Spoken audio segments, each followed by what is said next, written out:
Welcome to Hilary Emmanuel Ministries, where faith meets power, purity and prosperity, and breakthroughs are born. At Diadem, we equip you with bold prayers, life-transforming teachings, and spiritual strategies to overcome every challenge life throws your way. Join us as we dive into God's Word, experience His presence like never before, and walk in His purpose for our lives. If you're in London, we invite you to fellowship with us in person at Diadem, 4 Pegamoid Road, N18 2NG. Don't forget to subscribe now and let's grow in faith together. Brethren, I want you to listen very carefully to me so that you understand what we are going to pray about. We have a lot of prayers today. We have a very serious prayer because a lot is happening on earth. So many things are going on. The spirit realm is unleashing so much upon the earth. The spirit realm is unleashing so much upon mankind. And this is the kind of situation that Satan enjoys. Satan loves this type of atmosphere where he can do a lot of wickedness against man, where he can cause maximum damages and destruction upon man. And no doubt, Satan has been pouring out so much upon mankind. And brethren, that's why today we want to cry out unto our God. We want to cry out. Unfortunately, there's a little we can do. The earth needs us now. Our world needs us more. Humanity needs our prayer at this time. It is not well with our world. It's not well at all. If you have been following the news, you've been listening to what is happening. Some of the things the Father confirmed to us since. Some of the things he told us months back or weeks back. Yesterday, the Prime Minister was confirming it. Said this new variant of this country, say it's more deadly than they thought. And even it's more infectious than they believed before. And you know, when politicians talk like that, they are very careful of their language. They will not, if it is 100%, they'll give you only 30%. Then you know how serious it is truly. Because within how many days now, constantly every day, there's 1,000+ death every day. So a lot is being released upon our world. And there's no any other solution anywhere. You remember the message of this year? The Father said no solution. He said the solution is in his hand. The solution is in his hand. He's the only one that can give the world solution to all what is happening. And so, brethren, that's why today we want to cry unto our God against all the floods of attacks of Satan. And that's why we are talking about what I call God's help against Satan's floods. Why does Satan operate with flood? Why does Satan unleash flood? Why does he attack people with flood? Why does he use flood as a weapon? The reason is because he wants to attack like flood. If flood comes, there's little any man can do. With all our advancement, with all our technology, with all our everything, civilization, no man has been able to develop anything to stop flood. If flood comes, helpless. People are completely helpless. And Satan also knows that human being has once been destroyed by flood. So that's why each time he wants to attack, he attacks with flood. Let me show you the testimony of someone, of a man that has experienced and survived flood. The flood of Satan, the flood of the enemy. In Psalm 118, Psalm 118 verse 13.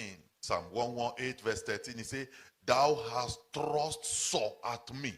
What that means is that you throw something against me. He said, you threw something at me. And what is the agenda? What is the motive? That I might fall. So when the enemies are attacking people with all kinds of things, with flood, it's because they want the person to fall. He said, you threw so at me that I might fall, but the Lord helped me. And that's why, brethren, we want to cry for God's help today. The flood of Satan that is coming upon mankind, it's only God that can help us. It's only God that can deliver us from them. Verse 14, he said, the Lord is my strength and song, and is become my salvation. When we talk about the flood of Satan, It does not necessarily mean physical flood, watery flood or water or anything. No, that's not what it refers to. It's a metaphor for problems. It's a metaphor for attacks. But it's not ordinary attack, brethren. It's attacks that come like flood. Attacks that come like flood. When you are thinking of how, if you see where flood coming into a house, if you are trying to cover the front door, maybe you want to put a sandbag in the front door, before you reach the back door, it has entered the house. That's how floods operate. When you think that, well, I'm covering this place, they'll be entering through another road. So flood of attacks means problems coming from every direction. You don't know which one to stop. As you are stopping this one, another one is coming here already. When you try to stop this one is at the back. Everywhere it comes like flood. Comes like flood. So that's what we are talking about. Problems. You remember the case of Job. Remember the case of Job. You know, when Satan went to God and obtained that permission to touch Job, and he persevered, he refused to give up until God allowed him. And immediately God gave him the permission. He first of all started from his children. He hit his children and wiped them out in one day. The messenger ran and told him, all your children, they were eating and drinking, and this happened to them, and all of them are dead. The messenger was still delivering the message. Another person came again and said, all your servants that are taking care of your business in the bush, the herdsmen came and killed all of them and took all the animal away. While he was still talking, another one ran. That's how flood operates, brethren. When you are still managing one problem, another one will be coming out. When you are trying to solve this one, another one will be emerging. They come from every direction like flood. And while Job was still back, Satan did not even give Job the opportunity to mourn his children.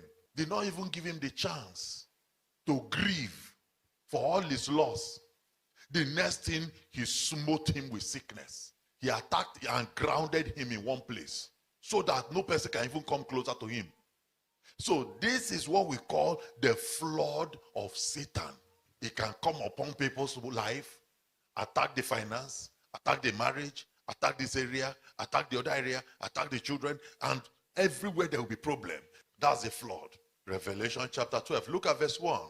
Revelation chapter 12 verse 1. And there appeared a great wonder in heaven, a woman clothed with the sun and the moon under her feet, and her head a crown of 12 stars. And she, being with child, cried, travailing in birth, and pain to be delivered. And there appeared another wonder in heaven. So John was looking at this woman and looking at what was going on. The woman is not ordinary woman. It was like a queen with crown, with everything on the head. And then she was in labor to deliver a child. And then another wonder again appeared in heaven. And behold, a great red dragon, having 7 heads and 10 horns, and 7 crowns upon his head. So this dragon is not ordinary dragon. He has crowns also on the head. And he had so many heads.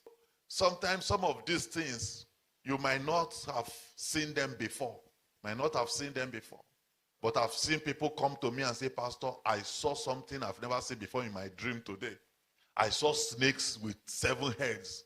I saw snake with 3 heads. So these are the kind of mysteries. And so he says it's a mystery. And this dragon stood before that woman. Verse 4. And his tail drew the 3rd part of the stars of heaven and did cast them to the earth. And the dragon stood before the woman, which was ready to be delivered, for to devour her child as soon as it was born. He was waiting for the woman to give birth to the child. He wants to eat the child. He wants to chew the child. He wants to swallow the child.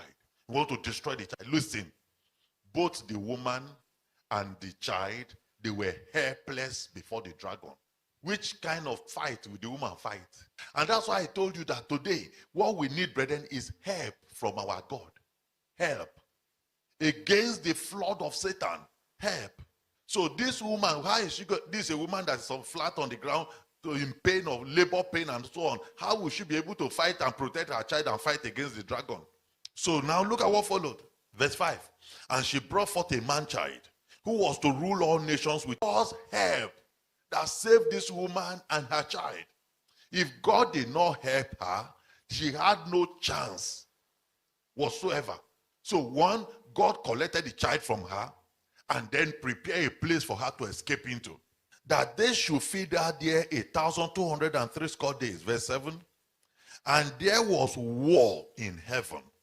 Michael and his angel fought against the dragon, and the dragon fought and his angels. So if Michael, that is the warrior of heaven, the chief captain of heaven, if he could engage in battle with this dragon and didn't kill the dragon, only to drive him away only, then you know that woman had no chance. That's why I say it's only God's help, and that help will come for us today. So the dragon was cast out, that old serpent called the devil and Satan. So the dragon is Satan. Is Satan, which deceived the whole world. He was cast out into the earth, and his angels were cast out with him. And I heard a loud voice saying in heaven, now is come salvation and strength and the kingdom of our God and the power of his Christ. For the accuser of our brethren is cast down, which accused them before our God day and night. And they overcame him by the blood of the Lamb and by the word of their testimony. And they loved not their lives unto the death. But the battle is not over, brethren. Now one might think that, well, since this dragon has gone to heaven and fought and lost the battle and has been thrown down, he should go home in shame, isn't it? He should go and rest. But the dragon does not give up that easily. Verse 12. Therefore rejoice ye heaven, and ye that dwell in them. Woe to the inhabitants of the earth and of the sea, for the devil is come down unto you, having great wrath, because he knoweth that we had but a short time. And when the dragon saw that he was cast unto the earth, he persecuted the woman, which brought forth the man-child. And to the woman were given 2 wings of a great eagle, that she might fly into the wilderness. You see, help. If God was not helping this woman constantly in everything, that dragon would have killed that woman. The dragon would have killed that woman. It was God that prepared a place for her to run into. When dragon went there again, they gave her wing to fly above the dragon, that she might fly to a wilderness, into her place where she is nourished for a time and half a time from the face of the serpent. And the serpent did what in verse 15? He cast out of his mouth water as a flood after the woman. So after all those efforts to kill the woman and couldn't, now he now begin to release the next weapon, flood. Brethren, you know that's the case with all of us. I know my own particularly.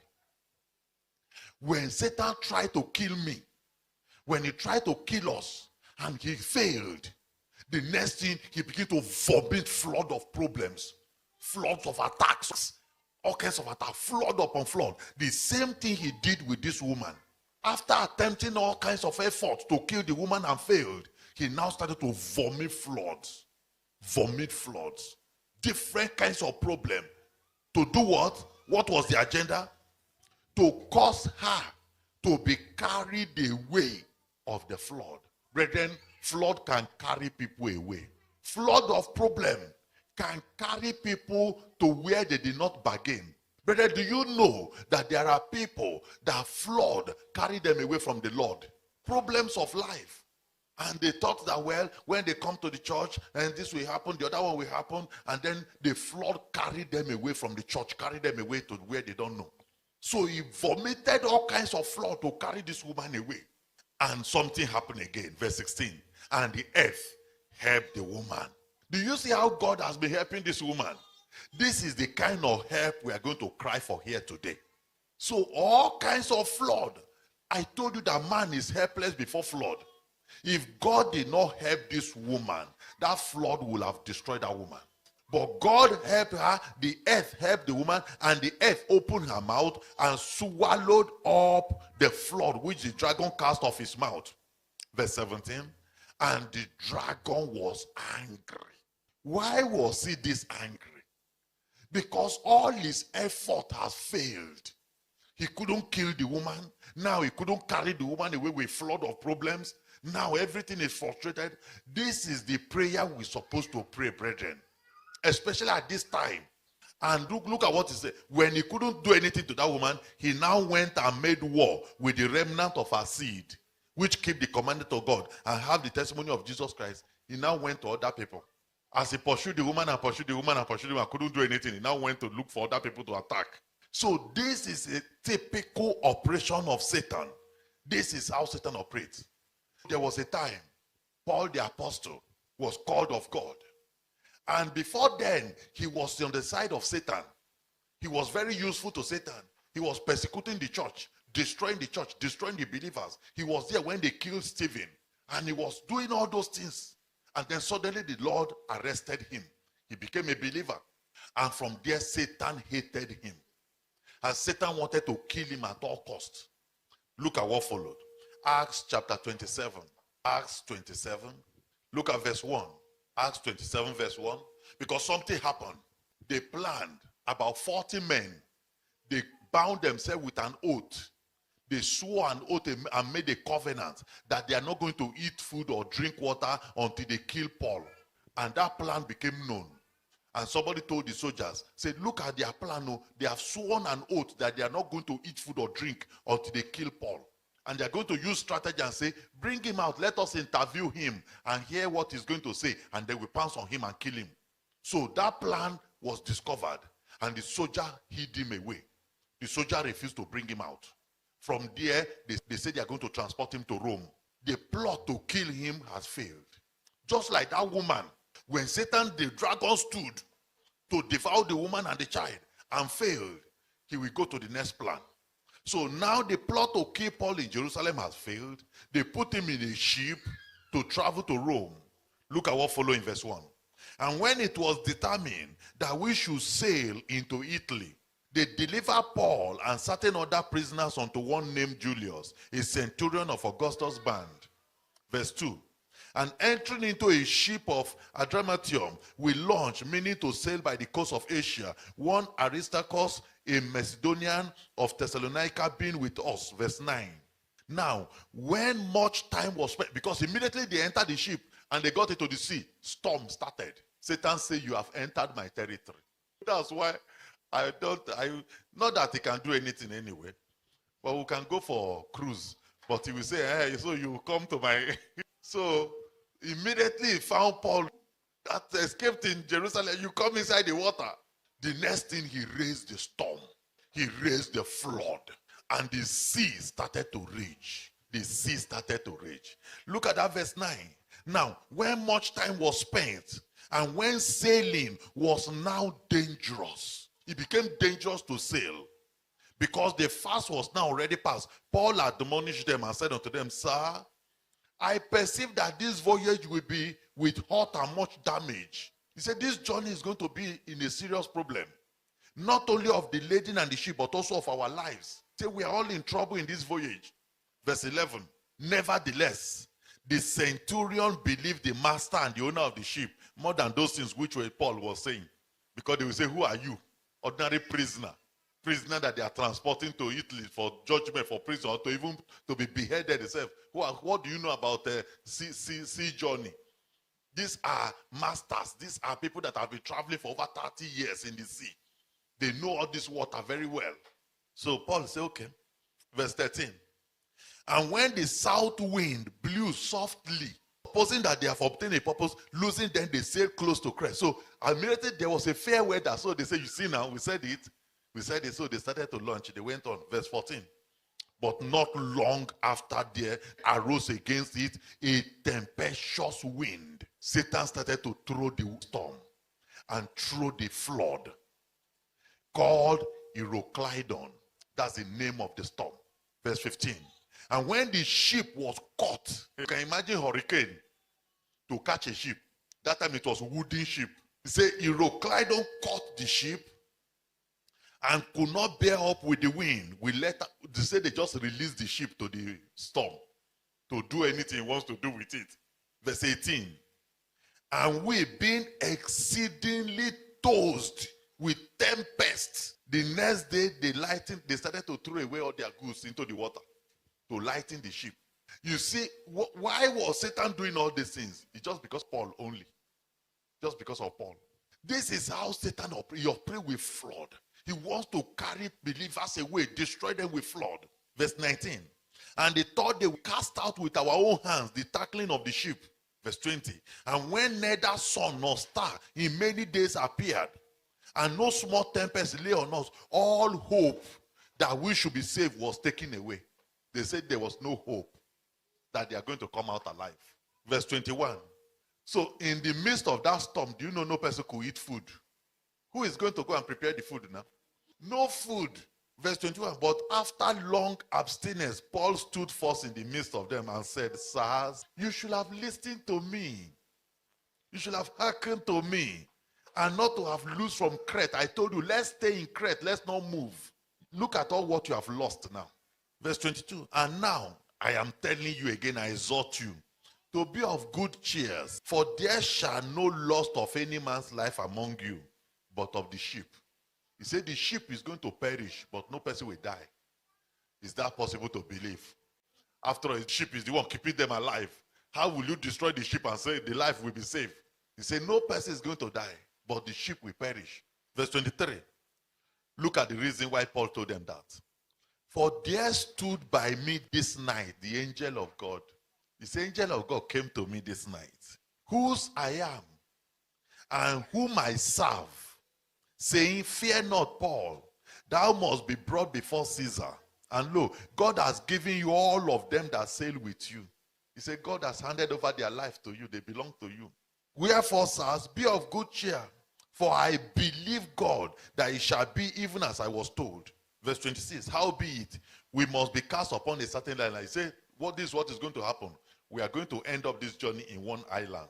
Verse 27, but when the 14th night was come, 14 days now, and we were driven up and down in Andria, about midnight, the shipmen deemed that they drew near to some country. Verse 33, and while the day was coming on, Paul besought them all to eat. He said, please, you people should eat food. 14 days now. They didn't plan for dry fast though. By force now, they have to do 14 days dry fast.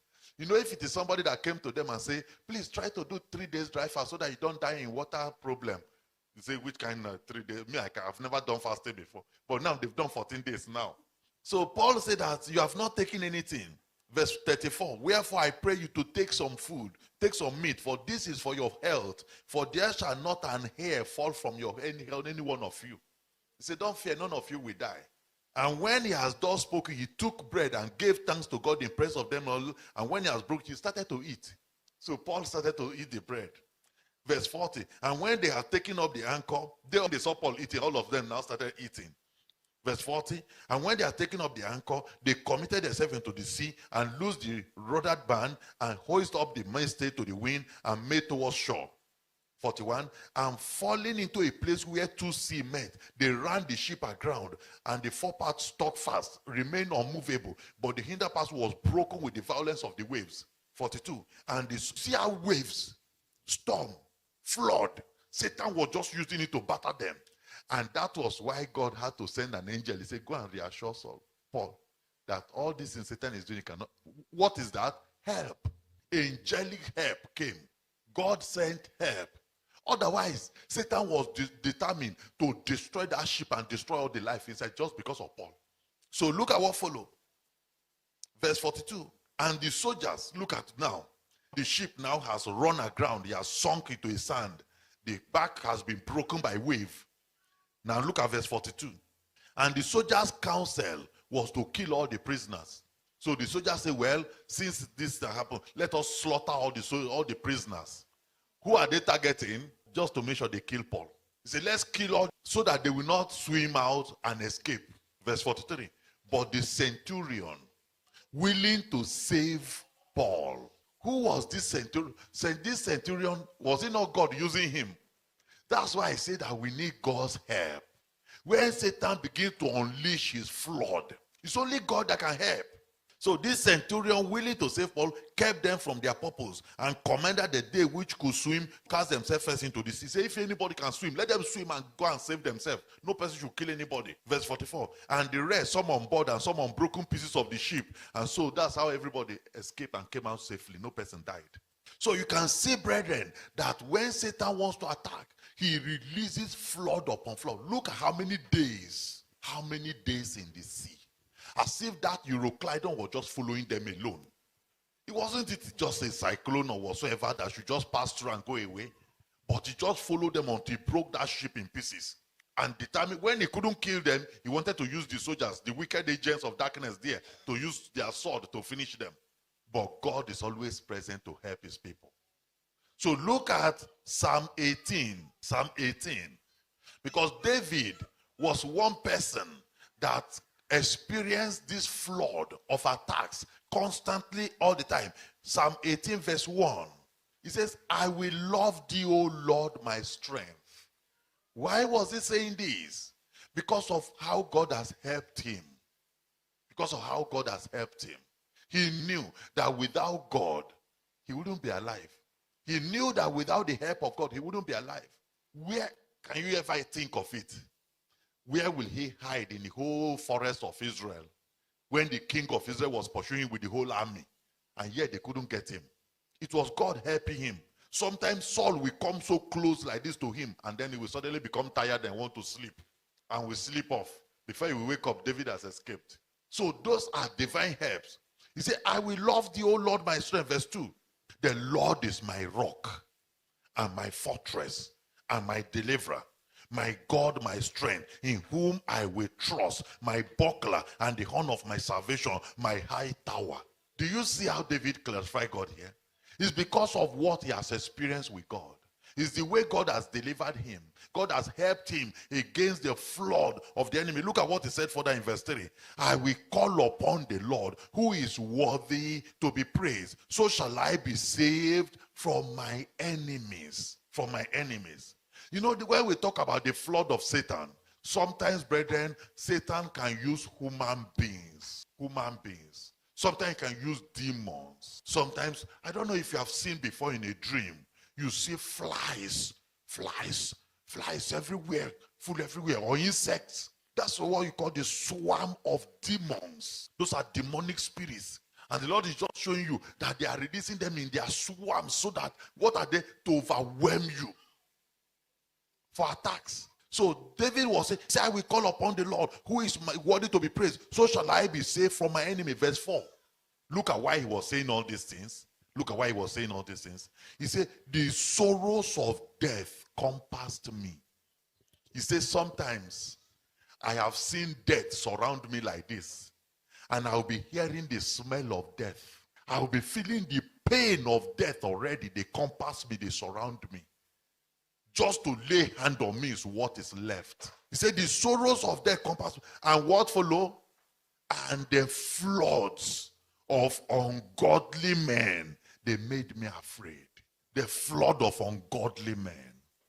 You know, brethren, there are people, there are destinies. I want you to understand this very, very. There are destinies that Satan pick interest in. Satan has serious interest in the destinies. And when he has such interest, sometimes what he will do is he will raise the flood of ungodly men right from the father's house where you were born. The person will be surrounded by ungodly men and women. Everywhere the person goes, will be surrounded by floods of ungodly men and women. In the school, all the people that are in the place of work, in the neighborhood, will be floods of ungodly men and women. And all of them will have one agenda only: how to kill that destiny, how to destroy that destiny. Why is Satan doing it? He's unleashing floods of ungodly men and women so that they can carry that destiny away, so that they can flush that destiny out of the way. That's what the Bible said in that Revelation chapter 12. He said he vomit flood out of his mouth to make that woman to be carried away, so that that woman will not be able to stand on her feet anymore. A lot of believers, a lot of children of God, they are not able to stand in anything today because of the flood of Satan. Anytime they stand, the flood will carry them. Every good thing coming their way, the flood will sweep it off. Surrounded by a flood of wickedness, floods of witchcraft, floods of ungodly men and women, floods of wicked animals. Even the dream is floods of attack. Every dream is attack. You begin to ask yourself, is there nothing else for me apart from attack? It's because of this flood.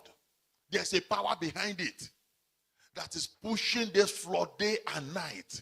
Day and night. And sometimes, brethren, what they want to do is to wear the person out. You see how Paul described it. You see what happened to Paul in the sea. He said they threw away all their goods. They threw away everything because of flood.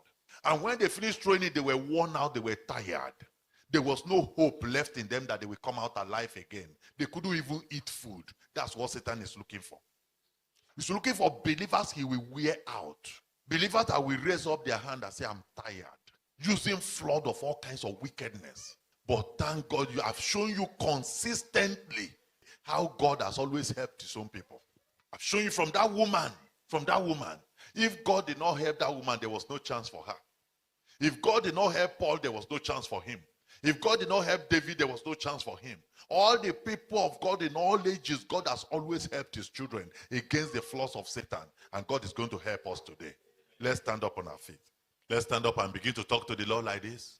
Let's begin to cry and say, my God and my Father, everything that I have done in my life since I was created, even before I came into this world, everything that I've ever done to open the doors for Satan's attacks, to open the doors for the flood of Satan, my Father, I am so sorry.